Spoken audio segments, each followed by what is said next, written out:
नागपुरात लग्नाचे आमिष दाखवून गुजरातमधील एका तरुणाची लाखो रुपयांची फसवणूक करणाऱ्या कथित लुटेरी दुल्हन या टोळीचा तहसील पोलिसांनी पर्दाफाश केला आहे। या प्रकरणातील मुख्य महिला सूत्रधाराला पोलिसांनी अटक केली असून यापूर्वी बनावट वधूलाही ताब्यात घेण्यात आले होते। नागपूर शहरातील तहसील पोलिसांनी लग्नाचे आमिष दाखवून फसवणूक करणाऱ्या कथित लुटेरी दुल्हन या टोळीवर मोठी कारवाई केली आहे। या प्रकरणात राणी उर्फ कोमल जितेंद्र पांडे या मुख्य महिला आरोपीला अटक करण्यात आली आहे। यापूर्वी या गुन्ह्यातील कथित बनावट वधू नम्रता मालवीय हिला पोलिसांनी ताब्यात घेतले होते। पोलिसांच्या माहितीनुसार गुजरातमधील भावनगर येथील आकाश पारेख यांचे लग्न जुळत नसल्याने ते मित्राच्या सांगण्यावरून नागपूरला आले होते। त्यावेळी मुख्य आरोपी कोमल पांडे हिने त्यांची भेट घेऊन नम्रता हिच्याशी ओळख करून दिली। यानंतर मुलीचे घर दाखवण्याच्या बहाण्याने त्यांना कोराडी परिसरात नेण्यात आले। त्याच दिवशी लग्न लावून देण्याचे सांगत आरोपींनी आकाश पारेख यांच्याकडून एटीएम मधून 70,000 रुपये रोख तसेच सोन्याचे दागिने घेतल्याचा आरोप आहे।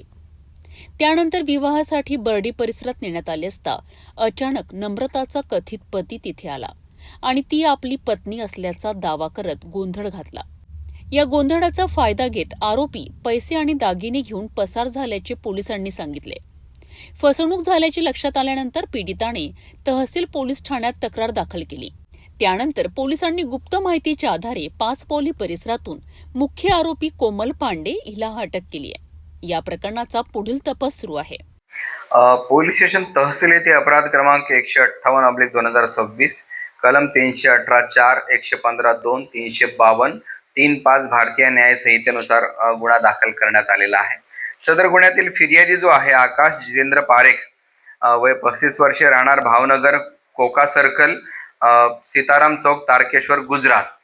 या व्यक्तीचं लग्न जोडत नव्हतं आणि 35 वर्ष वय त्यांचं झालं होतं। त्या अनुषंगाने त्यांनी त्याच्या मित्राला सांगितले की मला लग्न करायचं आहे, कोणीतरी मुलगी बघा। त्याच्या मित्राने त्यांना सांगितलं की नागपूरमध्ये अशी मुलगी लग्नाकरिता आहे असं सांगून ते नागपूरमध्ये आले होते फिर्यादी। यामध्ये यातील जी प्रमुख महिला आरोपी आहे राणी उर्फ कोमल जितेंद्र पांडे यांनी सदर फिर्यादीला मेयो हॉस्पिटल या परिसरामध्ये भेट घेतली आणि यातील जी म्हणजे प्रस्तावित लग्न करणारी जी वधू होती तिचं नाव नम्रता ऋतिक मालवीय, वय 21 वर्षे, यांच्यासोबत भेट घालून दिली। परंतु फिर्यादीने त्यावर शंका उपस्थित केली की आम्हाला मुलीचं घर सुद्धा बघायचं आहे, मुलीचे आईवडील बघायचे आहेत, त्यांच्यासोबत चर्चा करायची आहे असं सांगून यातील ज्या महिला आरोपी आहे, मुख्य जे आरोपी राणी उर्फ कोमल यांनी कोराडी परिसरामध्ये सदर फिर्यादी यांना घेऊन गेलेत आणि तिथे एका व्यक्तीच्या घरी दाखवण्यात आलं त्या मुलीला आणि नंतर असं ठरलं की आपण आजच लग्न करायचं असं सांगून त्यांना पैसे द्यावे लागतील आणि काही दागिने सुद्धा त्या नवरीला द्यावे लागतील अशी अट घातली आणि त्यानुसार सदर फिर्यादीला एटीएम मधून एकूण 70,000 रुपये कॅश विड्रॉल करायला लावली। तसेच त्याच्याकडे जे काही दागिने होते ते दागिने सुद्धा त्या जी प्रस्तावित वधू होती त्या वधूने त्या फिर्यादीकडून घेतले होते।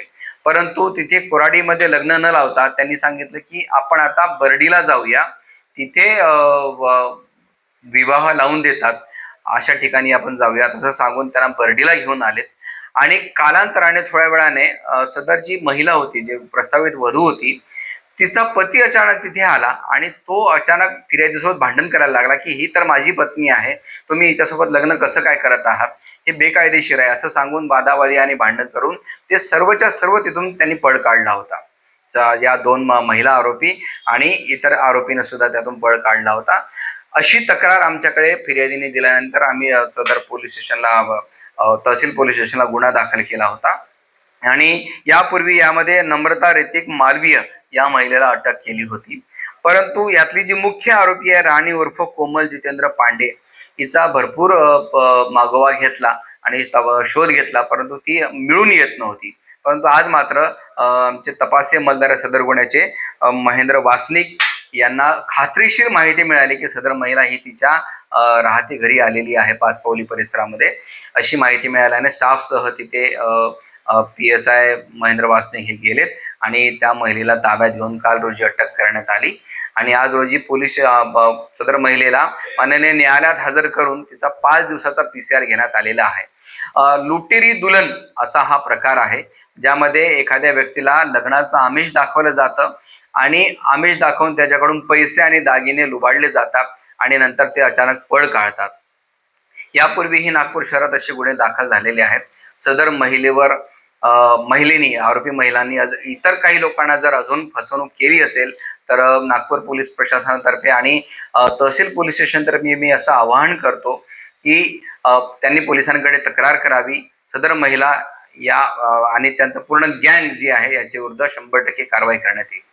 सदर मुख्य महिला आरोपी कोमल पांडे हिच्या विरुद्ध अजून काय रेकॉर्ड आहे याची आम्ही तपासणी करत आहोत आणि त्यांची संपूर्ण गँगची मोडस हीच आहे की एखादी जो गरजू व्यक्ती आहे, जो ज्याचं लग्न लवकर होत नाही आहे किंवा त्याच्या काही अडचणी आहेत, अशा व्यक्तीला गाठणे आणि त्याला पैशाचं अट घालून किंवा त्याला लग्नाचं आमिष दाखवून त्याला फासणे आणि त्याच्याकडून पैसे आणि दागिने लुटून पसार होणे अशी यांची मोडस आहे आणि त्याच मोडसनुसार सदरचा गुन्हा झालेला आहे. लग्नाच्या नावाखाली फसवणूक करणाऱ्या या कथित टोळीचा पर्दाफाश करण्यात पोलिसांना यश आले आहे. या प्रकरणात आणखी कोणी सहभागी आहे का याचाही तपास सुरू आहे. नागरिकांनी अशा प्रकारच्या आमिषांना बळी पडू नयेत असे आवाहनही पोलिसांनी केले आहे.